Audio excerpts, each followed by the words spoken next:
आपको दे देंगे।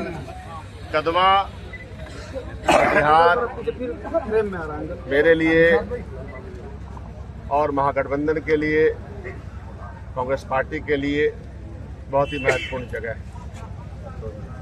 इस बार पूरे बिहार में महागठबंधन की सरकार बनेगी।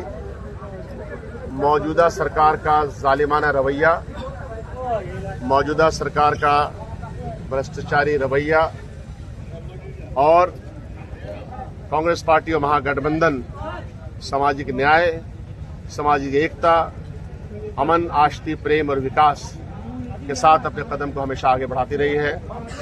मेरा यह प्रयास रहा और मेरी कोशिश रही कि कदवा में बंधुत्व का वातावरण रहे, आपसे प्यार और प्रेम बना रहे और विकास यहाँ आए।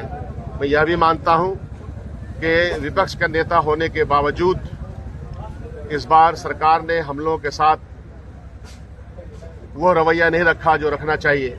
विकास के मामले में भी जब भी हमने कदवा की वकालत की तो हमारी वकालत को नज़रअंदाज किया गया। डेवलपमेंट की जितनी भी फाइल हमने बढ़ाई, विधानसभा में जो सवालात किए, उन सवालों का हस्ब वक़ा जवाब नहीं मिला। इसलिए मैं अपील करता हूं कि कटिहार, कदवा और पूरे बिहार में महागठबंधन की सरकार अपनी सरकार बनेगी तो जितने भी काम हैं उसमें गति आएगी, उसमें तेजी आएगी। यही प्रयास हम लोग का रहेगा। लेकिन बंधुत्व, अमन, आष्टी का दामन कभी नहीं छोड़ना है, सांप्रदायिक सौहार्द का रास्ता कभी नहीं छोड़ना है और विकास के ऊपर सतत प्रयास करते रहना है ताकि आम आवाम को तकलीफों से निजात हासिल हो सके। जनता में नाराजगी है, ये सब हमारे भाई है। घर में नाराजगी भी होती है, प्यार भी होता है, हम पब्लिक लाइफ में हैं, हमसे भूल चूक भी होती है। ये सब इकरार करते हुए लेकिन मैं ये कह सकता हूँ कि कदवा फिर रिपीट करेगा क्योंकि वो हमको जानते हैं और हमको कदवा की जनता में यकीन है। नाराज जनता से क्या अपील करना चाहेंगे? नाराज जनता से अपील नहीं है, हम साथ में हैं। मेरी हमेशा ये रहती है कि कुछ लोग छूट जाते हैं, मैं छोड़ना नहीं चाहता। मैं हमेशा दुआ करता हूँ कि हिदायत का रास्ता अपनाना चाहिए, देखना चाहिए कि मुल्क और कटिहार के और कदवा के, बिहार के क्या हालात हैं, सियासी पस मंजर क्या है, समाजी हालात क्या हैं, डेवलपमेंट का रास्ता कैसे तय होगा।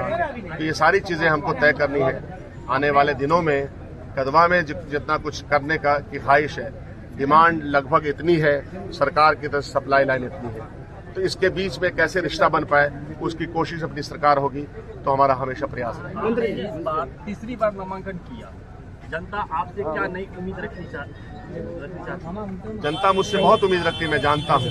और इसी बुनियाद पर 36 पंचायत का ये जो हमारा कदवा है, डंडखोड़ा के 6 पंचायत, यहाँ इधर के 18 पंचायत, 12 पंचायत कदवा 2, तो एक जोग्राफिकली हम लोग बहुत अलग अलग दूर दूर हैं। लेकिन कदवा में जो विकास है 36 पंचायत में, उसका हमने ब्लूप्रिंट दिया है आप लोगों को। 400 से ज़्यादा सड़कें मिलेंगी, लगभग 70-80 बड़े पुल मिलेंगे, हॉस्पिटल मिलेगा। डॉक्टर नहीं है क्योंकि सरकार ने डॉक्टर दिया नहीं है। ये सवालात और जवाबात दिए जाएंगे और जो यहाँ के सरकार है, यहाँ के जो लोग हमारे खिलाफ हैं, ख़ास तौर पे जो एनडीए गठबंधन की तरफ से है, तो वो तो यहाँ के मेंबर ऑफ पार्लियामेंट और यहाँ के विधायक रह चुके हैं। तो मेरा मामला ये है कि आप सब लोगों को आकलन करना चाहिए, तुलनात्मक अध्ययन करना चाहिए कि 2015 के पहले कदवा की क्या स्थिति थी और आज क्या है। जो बचा हुआ है उसका भी प्रयास हर वक्त करते रहना। मैं बार बार कह रहा हूँ कि अपने सवालात करने के बावजूद विधानसभा में जिस तरह से सरकार को वो होना चाहिए कि जो सवाल अच्छे हों, जो काम का डिमांड हो उसको पूरा करना चाहिए। एक बार जोरदार तालियों के साथ धन्यवाद। मंत्री, ये आपका सवाल का जवाब मैं देता हूँ।